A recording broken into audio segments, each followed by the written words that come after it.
ચલો નવકાર મંથનથી શરૂ કરીશું.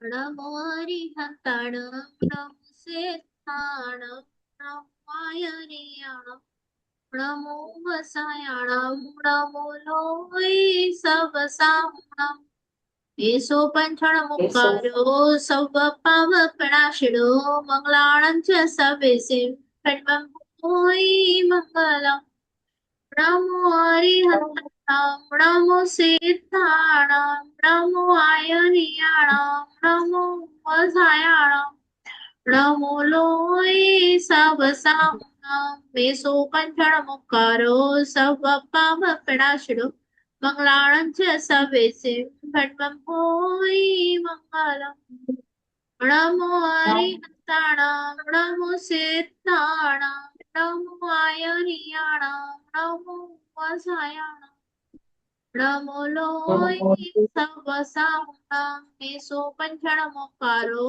સવ પાવ પ્રણાશિડો મંગલાણં ચ સવેસે ખડ્વં ભૂય મંગલમ અધોલોક ઉદ્વલોક તીર્છાલોક મારેલા દરેકે દરેક દ્રશ્ય સ્થાવર જીવને સુખ મળે, સાતા મળે, સમાધિ મરણ મળે, જલ્દી જલ્દી બધા જીવો મોક્ષે જાય એવી પ્રાર્થના.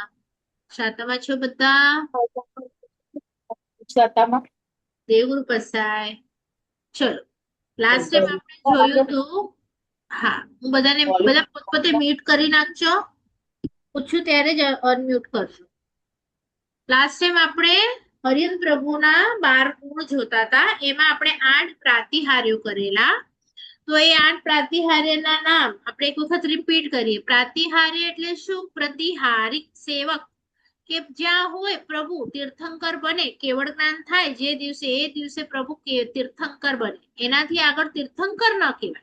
તીર્થની સ્થાપના જે દિવસે કેવળ જ્ઞાન થાય અને પહેલી જે દેશના હોય એમાં એ તીર્થની સ્થાપના કરે. હવે તમને થશે તીર્થ એટલે શું? સંવત્સરણમાં દેરાસર બનાવે? તો ના, દેરાસર ન બનાવે, પણ તારે તે તીર્થ.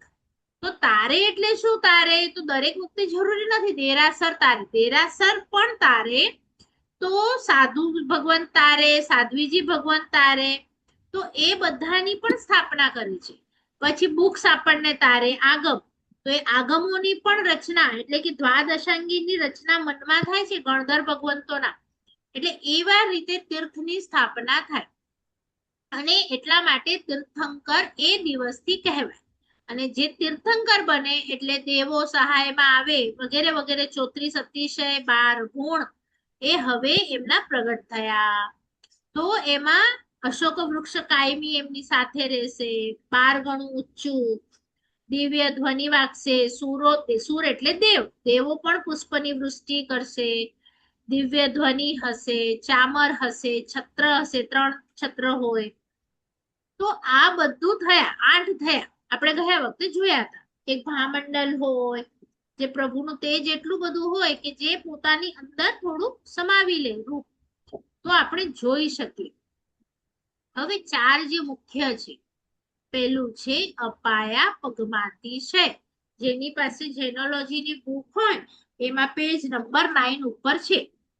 ને મેં પણ તમને મેસેજ મોકલેલા, એમાં 12 ગુણ અને 34 અતિશય એમના ફોટોસ તમે સેવ કરી રાખજો, મેસેજીસ બધા. તો એમાં અપાય, અપગમ અને અતિશય એમ 3 શબ્દથી આ બનેલો છે. અને એમાં લખ્યું છે કે અપાય એટલે શું? તો અપાય એટલે દોષ. તો કયા દોષ? તો રાગ અને દ્વેષ કશાયો આપણી અંદર છે જે આપણા આત્માને નુકસાન કરી રહ્યા છે, એ દોષો. અને અપગમ, અપગમ એટલે ક્ષય. તો પ્રભુનો એવો ગુણ છે કે આપણી અંદર રહેલા આપણા જે દોષો છે, જે આપણને ભવોભવથી હેરાન કરે છે, એને ક્ષય કરી શકે એટલી તાકાત પ્રભુમાં છે. તો આ પ્રભુનું એક ગુણ છે, અપાયા પગમાતી છે. હમણાં બીજા લોકો આપણા અંદર દોષો વધારી શકે, પણ પ્રભુનો ગુણ શું છે? આપણા દોષો ઘટાડે છે. માટે આ પ્રભુનો ગુણ છે. બધા લોકો ત્યાં બેસીને બોલજો, અપાયા અગમાતી શય, પણ છૂટું પાડશો તો અપાય અપગમ અતિશય. અપાય એટલે દોષો, અપગમ એટલે નાશ કરવા. જે મારા દોષોને નાશ કરે છે એવા મારા તીર્થંકર પ્રભુ. એના પછીનું છે, અને એમણે પોતાના પણ જે દિવસે દોષો નાશ કરી લીધા ને એ દિવસે તીર્થંકર બન્યા. તો પોતાના દોષો જન્મથી પણ નાશ નથી થયા, કશાયો નાશ નથી થયા, દીક્ષા લેતી વખતે પણ નાશ નથી થયા. એ એકદમ સૂક્ષ્મ સૂક્ષ્મ દોષો રહી ગયા. એ જે દિવસે એમના કશાય નીકળી જાય એ દિવસે એમને કેવળ જ્ઞાન થાય. તો કેવળ જ્ઞાન શું કહે છે આપણને? અહીંયાથી સમજવાનું શું છે કે તમે બહુ બધું ભણો તો કેવળ જ્ઞાન થાય એવું નથી. કારણ કે અભવીનો આત્મા હોય ને, અભવી એટલે શું કે જે ક્યારે પણ એમની અંદર ભવ્યતા નથી, એટલે કે પાત્રતા નથી મોક્ષમાં જવાની. એ એવા જીવ હોય કે જે ક્યારે પણ અહીંયા હોય આપણી સાથે, પણ ક્યારે પણ મોક્ષમાં જવાના જ નથી. એમના આત્મામાં એવી પાત્રતા જ નથી. તો એવા જીવો પણ આચાર્ય સુધી પહોંચી ગયા, એટલે કે નવ પૂર્વનું આપણા જે નવ પૂર્વ છે એટલા બુક્સ ભણી લે છે, પણ તે છતાં પણ મોક્ષમાં જતા નથી. એટલે માત્ર ભણવાથી મોક્ષ નથી, બરાબર, પણ દોષો આત્માના ખતમ થાય તો મોક્ષ છે. અહીંયાથી એ શીખવાનું છે. તો પ્રભુના પણ દોષો જે દિવસે ખતમ થયા એ દિવસે પ્રભુને કેવળ જ્ઞાન પ્રગટ્યું. તો કેવળ જ્ઞાન, માસ્તુસ મુનુને 2 શબ્દ ભણ્યા, ખાલી માસ અને તુસ, 12 વર્ષ, તો પણ કેવળ જ્ઞાન પ્રગટ્યું. અને દોરડા ઉપર પણ કેવળ જ્ઞાન થયું. તો કેવળ જ્ઞાન થવાનું કારણ, ત્યાં જ્ઞાન નહીં હતું, ત્યાં શું હતું? એમણે જે દિવસે પોતાની અંદર રહેલા દોષોને ખતમ કર્યા એ દિવસે કેવળ જ્ઞાન પ્રગટી જાય. એટલે આપણે પણ આ ભાવમાં છેલ્લી મિનિટ સુધી ભણીશું, પણ શાની માટે ભણીશું? કે ભણવાથી મને સમજાય કે મારી અંદર કયા દોષો છે. હવે એ દોષો સમજાયા તો માન્યતામાં આવે કે મારે આ દોષો છે અને આ દોષોને કાઢવા છે. આ ભાવમાં માત્ર એટલું નક્કી કરશો ને કાઢવા છે. જો કાઢી શકવાની હિંમત આપણામાં છે કે નહીં એ અલગ વસ્તુ છે, પણ કાઢવા છે એટલું તો આપણે નક્કી કરી શકીએ કે નહીં? તો એટલું એને હવે એવું નક્કી કરો તો સમજણ તો હોવી જોઈએ. પહેલા તો મને એમ લાગતું હતું કે ચલો મેં આ કર્યું ને તો એ બરોબર છે, હવે હું ગોરી છું તો મેં જરાક બધાની વચ્ચે આમ મને જરાક થયું કે હું ગોરી છું તો સારું, એમાં શું થયું? પણ અહીંયા તો કહેશે કે તો માન કશાય છે. તો માનથી મારા ભવો વધતા હોય તો મને ક્યારે પણ માન ન થાય, એવો તો મને ભાવ થવો જોઈએ.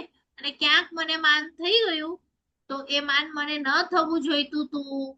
તો એવું મારે નક્કી કરી અને ત્યાં જ એની જાગૃતિ રાખી અને માફી માંગી લેવાની છે કે આ તો મને આ ભાવમાં મળ્યું છે કે જે મેં ગયા ભાવમાં પુણ્ય કર્યું હતું, તો એમાં હવે હું શું માન રાખું? ગયા ભાવમાં મેં દેવગુરુની કૃપા હતી, ઘણું કામ કર્યું હશે એમની, તો મને સારા પૈસા મળ્યા કે સારું રૂપ મળ્યું, પણ આ ભાવમાં મેં કંઈ નથી કર્યું. હવે હું આ ભાવમાં એવું શું કરું છું કે મારું નેક્સ્ટ ભાવ સુધરે, નેક્સ્ટ ભાવ મારું બેનિફિટમાં જાય. તો જો પ્રભુએ પણ માન કર્યું હતું ને કે મારો કુટુંબ કેટલું સારું, એવું જ્યારે એમને ખબર નહીં હતી ત્યારે માન કરેલું, તો એમને 82 દિવસ બ્રાહ્મણીની કુક્ષીમાં રહેવું પડ્યું. એટલે કર્મ સત્તાએ પ્રભુને નહીં છોડ્યું, માન કર્યું તો પછી આપણને કેવી રીતે છોડશે? એટલે ભૂલમાં પણ મને માન ન થઈ જાય કોઈ પણ વસ્તુનું. માન પણ પછી આગળ પડશું ત્યારે આવશે કે મને 8 પ્રકારના વસ્તુઓ હેરાન કરી શકે છે. મને ક્યારેક વધુ તપ કરું તો એનું માન થઈ જાય, મને પૈસાનું થઈ જાય, મને રૂપનું થઈ જાય, મને જ્ઞાનનું થઈ જાય, વગેરે વગેરે આગળ આવશે. મદ કહેવાય, મદ. મદ એટલે 8 પ્રકારના મદ. તો એ પ્રભુ ન થઈ જાય એનું તમે ધ્યાન રાખજો. અને તમને પણ થયું તો તમે હેરાન થયા, તો એ ત્યાંથી મારે શીખવાનું શું છે કે મારા દોષો નીકાળવા છે મને. એટલે પાયા પગમાંથી છે. પ્રભુ પણ 12.5 વર્ષે દોષો કાઢી શક્યા. બધા પ્રભુના આત્માએ અલગ અલગ દિવસોમાં દોષ કાઢ્યા છે. તો આમણે 27 ભવ લાગી ગયા. કોઈ પ્રભુ ખાલી 3 ભવમાં જ એમના દોષો નીકળી ગયા. તો કોઈકના 10-12 ભવ થયા, કોઈકના, એટલે બધાના અલગ અલગ છે. તો મારે પણ હવેથી સમજણ આવે આ ભવથી, તો દોષો કાઢતા કાઢતા 5 ભવ લાગે, 25 ભવ લાગે, પણ પ્રભુ સુખી તો શાશ્વતા જ બનવું છે. અને એ સુખી માટે મારે કરવાનું શું છે? તો ભલે તમે સંસારમાં છો, પણ દોષોને ઓળખો અને દોષોને કાઢો. અને કાઢ્યા પછી ફરીથી ન થાય એની જાગૃતિ રાખો. તો થોડાક કરીશું તો 5-25 ભાવમાં આપણા પણ દોષો ખાલી થઈ જશે. ચલો, એના પછી છે પ્રભુનો જ્ઞાનાતિશય. તો જેવા દોષો નીકળ્યા એ જ દિવસે મેં શું કીધું? કેવળ જ્ઞાન થયું. તો સૌથી પહેલા પ્રભુને કેવળ જ્ઞાન થાય. તો પહેલું કેવળ જ્ઞાન એમને થાય. અને એમનું કે જો બીજાને પણ કેવળ જ્ઞાન થાય છે, ના નહીં, પણ બીજા લોકો પોતાની જ તારે, બીજાને ન તારે. એટલે કે એ લોકો તીર્થની સ્થાપના ન કરે, ગણધર ન બનાવે, આગમને મંજૂરી ન આપે, એમને કોઈ મતલબ ન હોય, પોતાને કેવળ જ્ઞાન થાય, પોતે મોક્ષે જાય. તો પણ પ્રભુનું જ્ઞાન છે ને એ કેવું છે કે એ હવે જે દેશના આપશે એનાથી લાખો લોકો તરસે. માટે એમના જેવું જ્ઞાન કોઈની પાસે નથી એમ નથી કહેતી, પણ એમના જે અંદર કેપેસિટી છે તારવાની બીજાને, પોતે તો તરવાના છે ને, બધા કેવડી પોતે તો તરે જ, પણ બધા બીજાને ન તારે. એટલે આપણે નમોથુણમ જ્યારે જોઈશું ને એમાં આવશે ઉદ્ધાણમ, બોહિયાણમ, ઉત્તાણમ, મોઘાણમ. એટલે પોતે તો તરે છે, બીજાને તારે છે, પોતે મુક્ત થાય છે, બીજાને કરે છે. તો ઘણા જણા પોતે ભણતા હોય, પણ બીજાને જ્યારે ભણાવવું હોય ને ત્યારે પોતાને થોડું એક્સ્ટ્રા આવડવું જોઈએ. 100% આવડવું જોઈએ. નહીં તો તમે કેવી રીતે ભણાવી શકો? જો માત્ર ભણવું હોય ને તો તમે અડધું ઓછું ભણો, વધુ ભણો, બધું ચાલે. પણ જ્યારે ભણાવવું હોય ને ત્યારે કંઈ પણ મિસ થઈ જાય ને તો બિલકુલ ન ચાલે. કે સમજો મારે 5 વર્ષ ભણવાના છે ને એમાંથી હું પણ આવી રીતે કરું કે ચલો મેં 2-4 ક્લાસ નથી કર્યા, હવે ઓલો ટોપિક મને નથી આવડતો, તો ચાલશે? જ્યારે ડોક્ટરને બીજાનું ઓપરેશન કરવાનું છે તો 1 મહિનો જશે ને 15 દિવસ ન જાય ને હું ખાલી ઓપરેશન કરતા શીખ્યો છું ને પછી ટાંકા લેતા નથી શીખ્યો, તો ચાલે? પોતાનું કરવું હોય ગમે તે ચાલે, પણ બીજાનું કરવું હોય તો વ્યવસ્થિત જોઈએ આપણને બધું. તો એવી રીતે પ્રભુ નું જ્ઞાન જે છે તે બીજા માટે છે, બીજાને તારવાનું પણ છે. એટલે એ અતિશય છે કે એમના કેવળ જ્ઞાનમાં બધું દેખાય, બીજાને પણ દેખાય, પણ એમની જે જ્ઞાનથી હવે જે દેશના આપશે એનાથી બીજા લોકો તરસે, લાખો કરોડો તરસે, પશુ પક્ષી પણ તરસે, સાધુ સાધ્વી પણ તરસે, શ્રાવક શ્રાવિકા પણ તરસે. બરાબર? અને પ્રભુની પોતાની વેલ્યુ આ જ્ઞાનથી છે. જે દિવસે કેવળ જ્ઞાન થયું એ દિવસે બધા અતિશયો હાજર. પહેલા નથી. એના પછી છે પૂજાતિશય. એટલે શું? પ્રભુ જ બેસ્ટ પૂજાશે, બીજા કેવડી એટલા નહીં પૂજાશે. એક કેવડી તો એવા હતા કે એમને કેવળ જ્ઞાન થયું, એ ઘરમાં હતા, કેવળ જ્ઞાન થઈ ગયું, દોષો આજે મેં કાઢી નાખ્યા અને કેવડી થઈ ગઈ, પણ ઘરનાને ખબર નહીં પડી કેવડી થયા, ને ગામમાં કોઈને ખબર નહીં પડી કેવડી થયા. હવે બીજા કોઈ આવતા નથી એમની પૂજા કરવા અને પોતે મોઢાથી કહેતા નથી કે મને કેવળ જ્ઞાન થયું, તો 6 મહિના ઘરમાં રહ્યા ગૃહસ્થ તરીકે, તો નહીં ખબર પડી.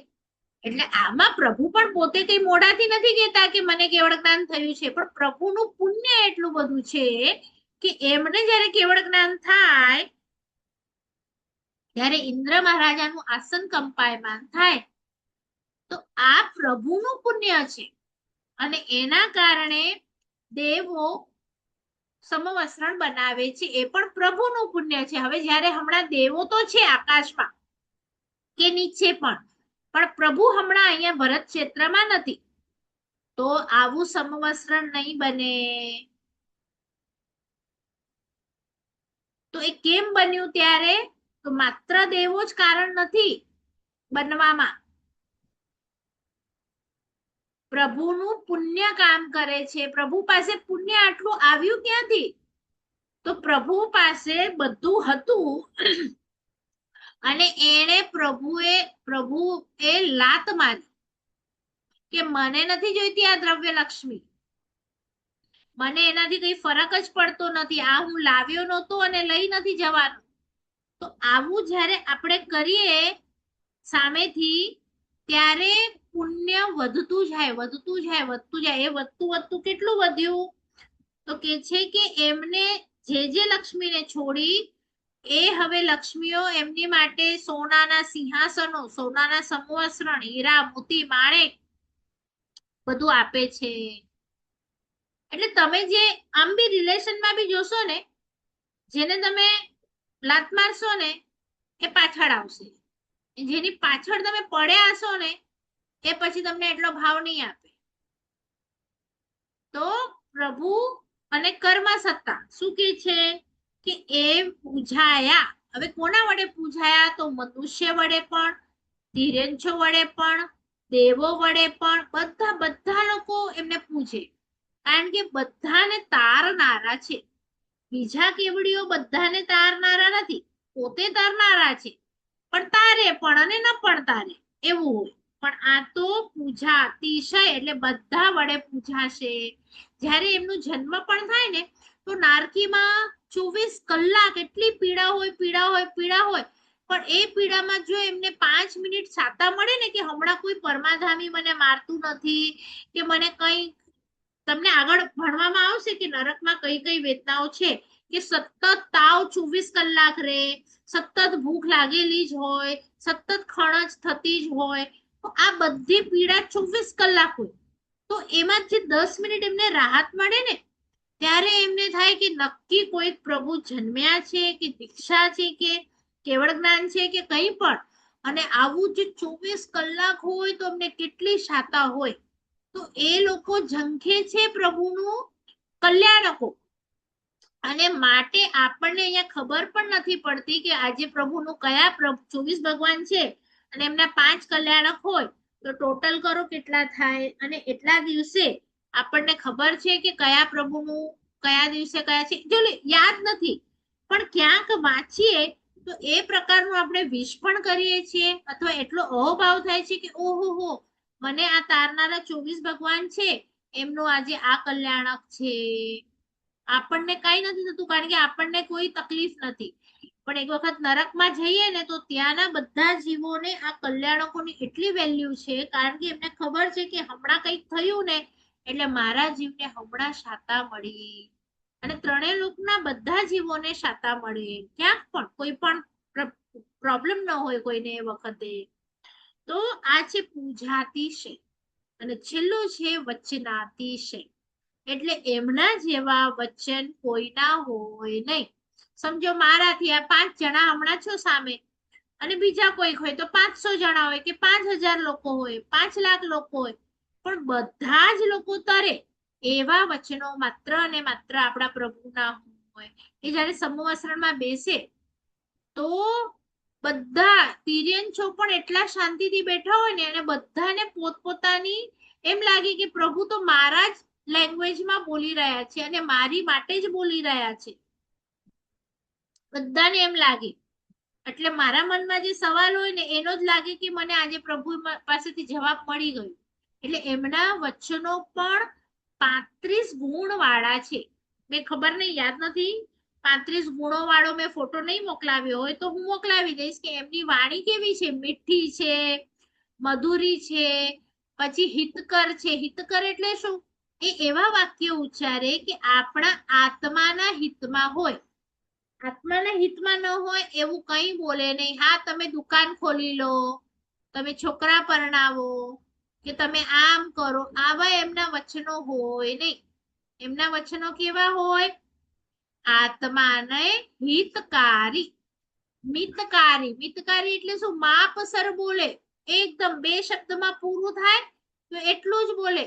ચંડકોશિયા વખતે યાદ છે ને, બુજ બુજ, ખાલી 2 જ શબ્દ, અને એમનો ક્રોધ શાંત થઈ ગયો. આપણને તો એક જ કોઈકને સમજાવવું હોય તો કેટલું બધું બોલવું પડે.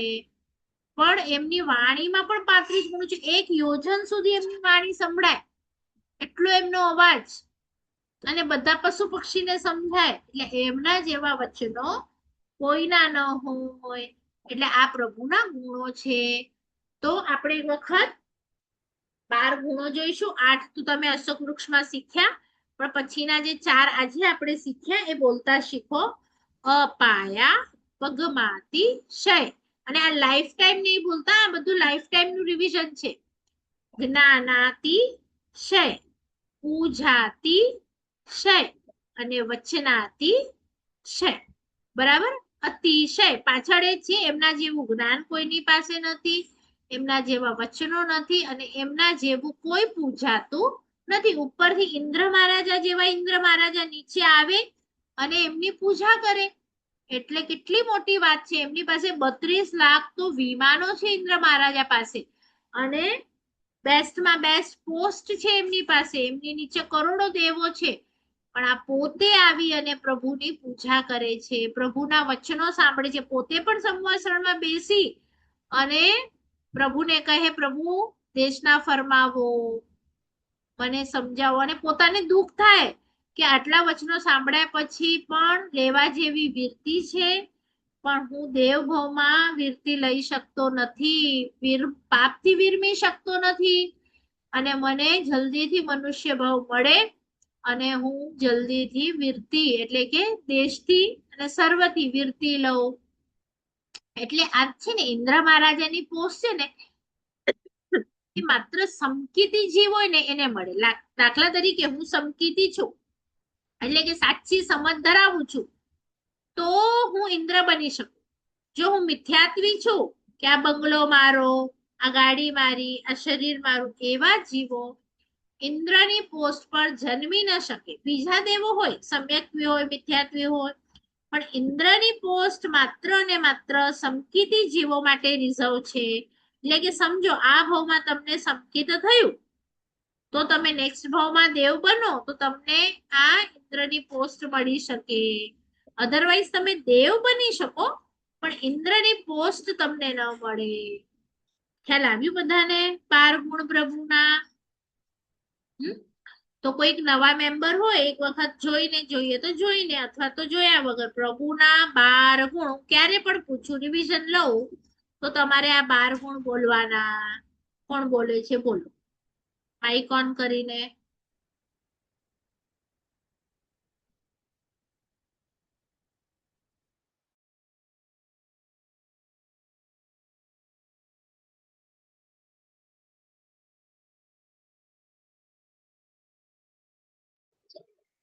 હું બોલું? બોલો. અશોક વૃક્ષ, સુર પુષ્પવૃષ્ટિ, દિવ્ય ધ્વનિ, ચામર, આસન, ભામંડલ, દુંડુભી અને છત્ર. 3 છત્ર અને બોલવાના. હા. 3 છત્ર. અપાય અપાય પગમાંથી. પગમાતિશય, અપાય પગમાતિશય, જ્ઞાનાતિશય, પૂજાતિશય, અજય અને વચનાતિશય. એટલે આ છે ને 12 ગુણ હંમેશા જ્યારે આપણે નમો અરિહંતાણમ બોલીએ તો હું અરિહંતને નમું છું. શા માટે ભાઈ?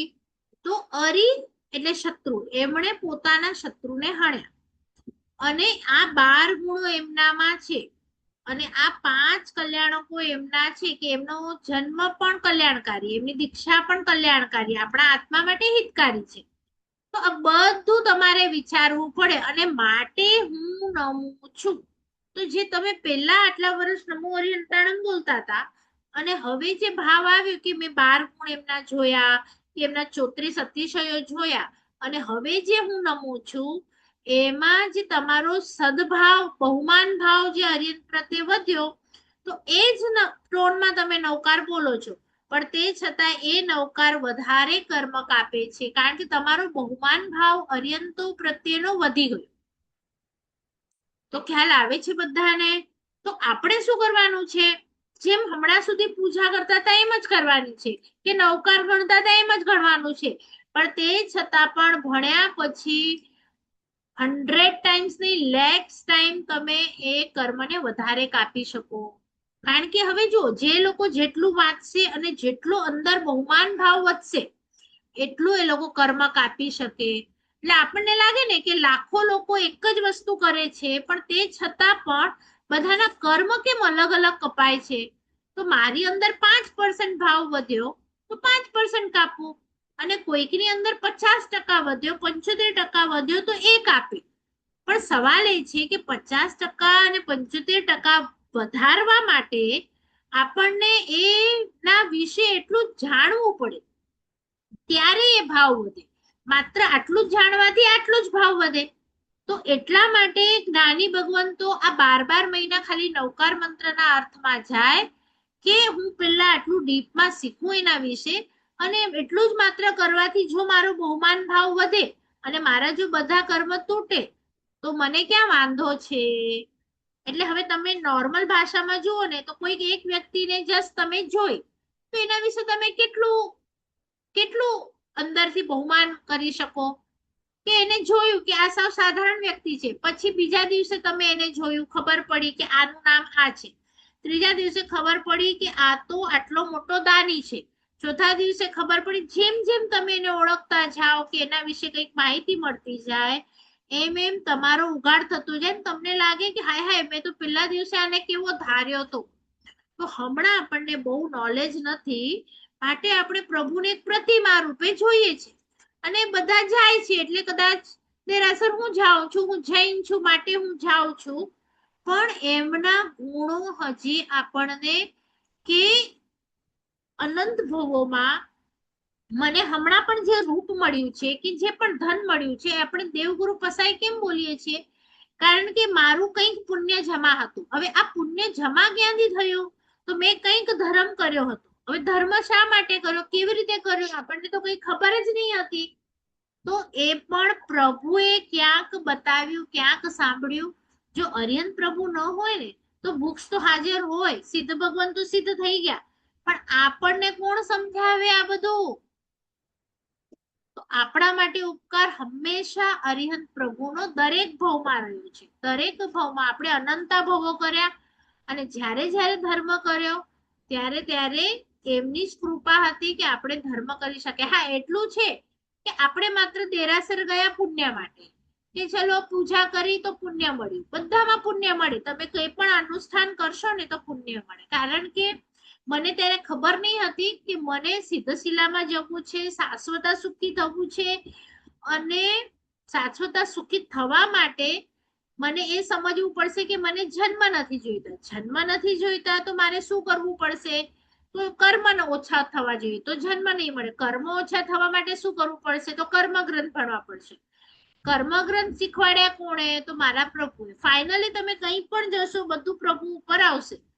તો હું સુખી થાઉં છું તો એ એમાં પ્રભુ છે. તો હવે હું કેવા ભાવથી નમું એમને. તો ખૂબ ખૂબ ખૂબ બહુમાન પૂર્વક કે પ્રભુ તમે પણ અમારા જેવો જ આત્મા હતા આજથી 27 વર્ષ ભાવ પહેલા, મને પણ આવી રીતે શાશ્વતા સુખી થવું છે અને હું અરિહંતને નમું છું. અને ખાલી નમું અરિહંતાણમ બોલો તો અરિહંત પ્રભુ આપે જે મને આજ્ઞા આપી છે કે હે આત્મા સુખી થા, શાશ્વત સુખી થા, સિદ્ધ બન, તો એ મારે બનવું છે અને તમે આ મને વચન આપ્યું એટલે હું તમને નમું છું. તો આવો ખૂબ બહુમાન ભાવ એમની માટે આવવું જોઈએ. હવે મને સવાલ એ પૂછવું છે કે 34 અતિશય જે મેં મોકલ્યા હતા એમાં તમને કોઈ અતિશય એવું છે કે જે નથી સમજાતું, તો હું સમજાવું. કોઈ 5 કલ્યાણક એવા છે કે જે તમને નથી સમજાતા તો હું સમજાવું. અધરવાઇઝ આ જે પહેલો ચેપ્ટર છે એ તમે સાથે મળી અને વાંચી શકો છો. આ જ લિંક તમારે યુઝ કરવાની. જ્યારે બધા સાથે હો ત્યારે બધાએ સાથે મળી અને આવી રીતે ઝૂમ ઉપર મને આગળથી કહી દેજો કે અમે લોકો આ ટાઈમ પર કરવાના છીએ. તો આ જે આપણો પહેલો ચેપ્ટર છે એ સાથે મળીને બધા એક એક પેરેગ્રાફ કરીને વાંચવાનું.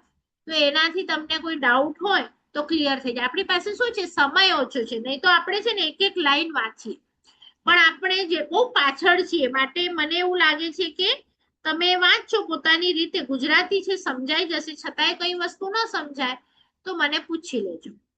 તો 33 અતિશય અથવા તો 12 ગુણ અથવા 5 કલ્યાણ, એમાં કોઈને કઈ ન સમજાતું હોય, નવા હો કે જૂના હો, તો મને એક વખત કહો, અથવા તો પછી આપણે આગળ જઈએ.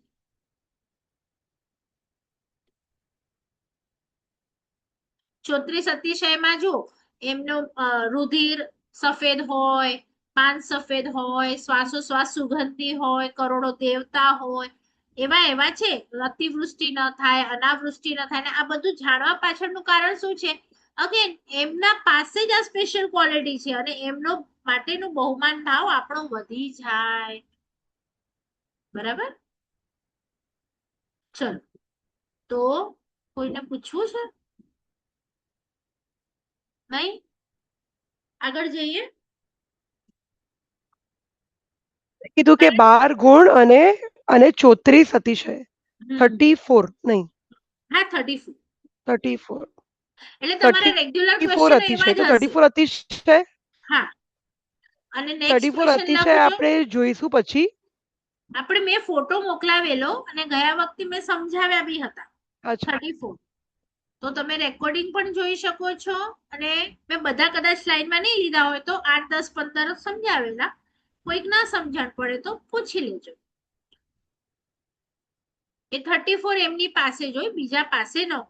પછી વાણીના 35 ગુણ પણ નહીં મોકલાવ્યા છે તો મોકલાવીશ, કે એમની વાણી ના ગુણ 35. તમને કોઈ પણ પૂછે, તમને બી ખબર હોવા જોઈએ. ભલે 35 ગુણ યાદ ન રહે, 35 પણ 35 હોય એટલું તમારે યાદ રાખવાનું.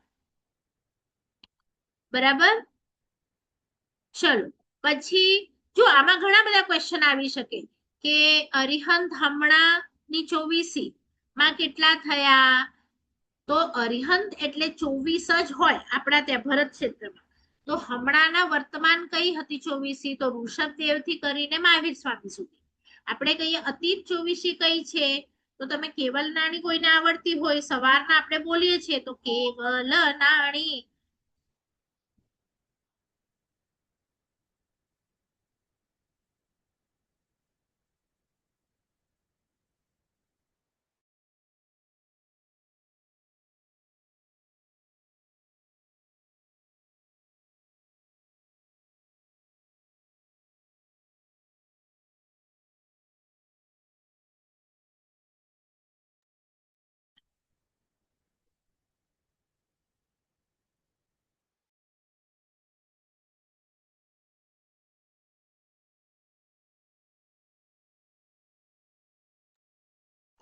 ચલો, તો કેવલ નાણી જે છે એ 24 ભગવાન ગયા વખતે થઈ ગયા, એનાથી પહેલા, ઋષભદેવ થી પહેલા. અને હવે કયા થવાના છે?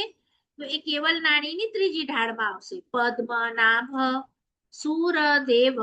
તો તમે જ્યારે અરિહંત પ્રભુ નમો બોલો છો ને, તો એ નમોમાં જો અ તમે ક્યારે પણ સમજો મહાવીર સ્વામીનું કોઈ કલ્યાણક ઉજવો, તો એક જ મહાવીર સ્વામીને તમે વંદન કરો છો. પણ જ્યારે નમો અરિહંતાણમ બોલો છો, તો એમાં અનંત આર્યન પ્રભુને નમો છો. એમ નથી બોલતા કે હમણાંના આર્યન. તો પહેલાના પણ, હમણાંના પણ, અને પછી થવાના છે એ પણ. એટલે તમે અનંત અરિહંતોને નમો છો, માટે તમને અનંત ગણું પુણ્ય મળે છે. કેમ? કારણ કે પહેલાય અનંતા થઈ ગયા અને હવે અનંતા થવાના છે. એટલે મહાવીર સ્વામીની માળા કરું ને, તો એમાં એક જ મહાવીર પ્રભુનું મને મળે. પણ જ્યારે નમો અરિહંતાણમ બોલું ને, તો અરિહંત જેટલા પણ છે બધાને વંદન. તો મારા એક સાથે કેટલા બધાને વંદન થઈ ગયા. હવે પણ જે ભવિષ્યમાં થનારા છે એવા બધા આત્માઓને પણ વંદન થઈ ગયા. એટલે અતીત, અનાગત અને વર્તમાન ત્રણેયને વંદન થઈ ગયા. એટલે ખાલી નમો અરિહંતાણમ બોલવામાં પુણ્ય ઘણું છે. કોઈ પણ એક ભગવાનનું નામ લેવા કરતા નમો અરિહંતાણમ નું પુણ્ય વધારે છે. ખ્યાલ આવ્યું શા માટે વધારે છે? કારણ કે આ પોસ્ટ ને તમે વંદન કરો છો, કોઈ એક વ્યક્તિને નથી કરતા. કોઈ એક વ્યક્તિ નથી, પોસ્ટ છે. અને તમે સીએમ, એક પોસ્ટ છે. મોદીને નથી કરતા, પોસ્ટ ને કરો છો. તો જ્યારે તમે એમને ગુણથી વંદન કરો છો, આ 12 ગુણના કારણે પ્રભુ પૂજાય છે. નહીં કે મહાવીર સ્વામી છે એટલે 12 ગુણ છે. એમની અંદર 12 ગુણ છે માટે એ તીર્થંકર છે. બંનેમાં ઘણો ફરક છે. બરાબર. કોઈક લોકો એ પૂજાય છે, પણ અહીંયા આ ગુણના કારણે પૂજાય છે. એમનું રૂપ સારું છે માટે નથી પૂજાતા. એમની પાસે પૈસો છે, રાજકુમાર છે માટે નથી પૂજાતા. એમની પાસે જ્ઞાન છે, દોષો કાઢ્યા છે. તો જૈન દર્શનમાં કોની વેલ્યુ છે? જેની પાસે ગુણ છે. જૈન દર્શન ગુણાનુરાગ છે, ગુણનો અનુરાગ. તમે મહાવીર સ્વામી મારા છે તો તમને દોષ લાગે કે હું પણ ક્ષત્રિય ગુણનો છું ને મારા ગામના છે મહાવીર સ્વામી, આ આચાર્ય મારા ગામના છે, આ બેન મારા ગામના છે, એનાથી તમારું પુણ્ય ન બંધાય.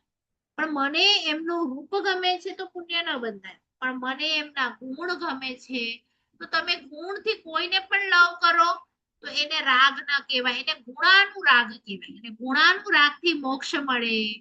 પણ હું માત્ર ગામનો રાગ કરું, મારી બિલ્ડિંગનો રાગ કરું, મારા સગાનો રાગ કરું, તો તમને પુણ્ય ન મળે, પાપ બંધાય. કારણ કે આ શરીર જ તમારું નથી, તો એ તમારા મમ્મી પપ્પા કેવી રીતે થયા, તમારા ગામવાળા કેવી રીતે થયા, તમારા સગા કેવી રીતે થયા, એટલે ન ચાલે. બરાબર સમજાય છે?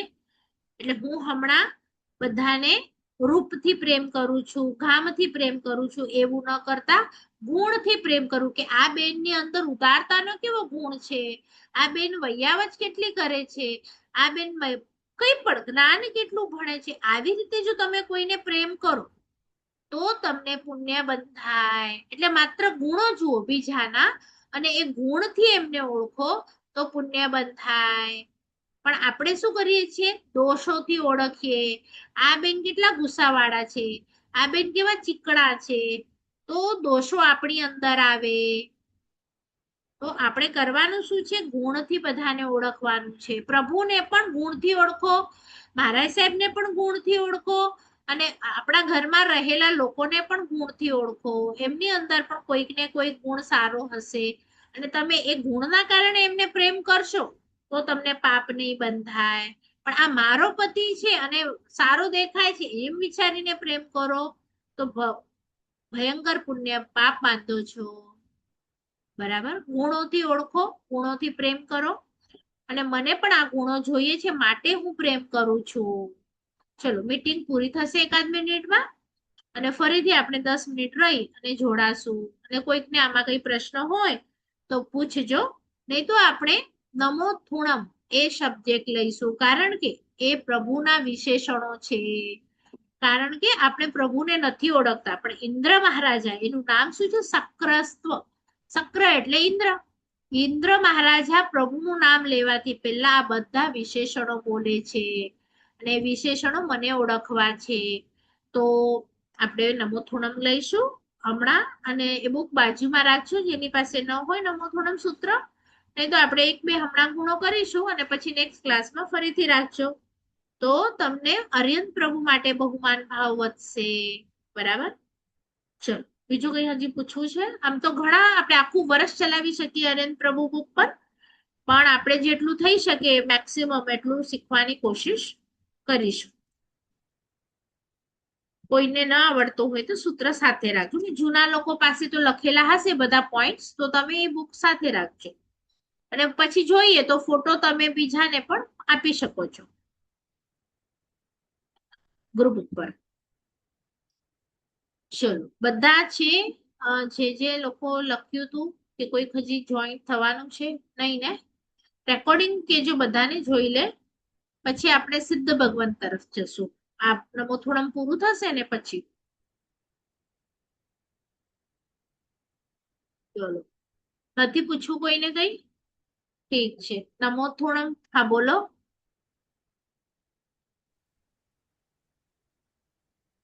બેન, હા મને છે ને જય જય અંબાને જય જય ભદ્દાનું હતું ને, એ વ્યાખ્યા હજી બરોબર સમજાણી નથી, તો એ હા, પાછી જરા સમજાવશો? ભલે ભલે. હવે ક્લાસ ઓપન થશે ને એટલે આપણે લઈએ.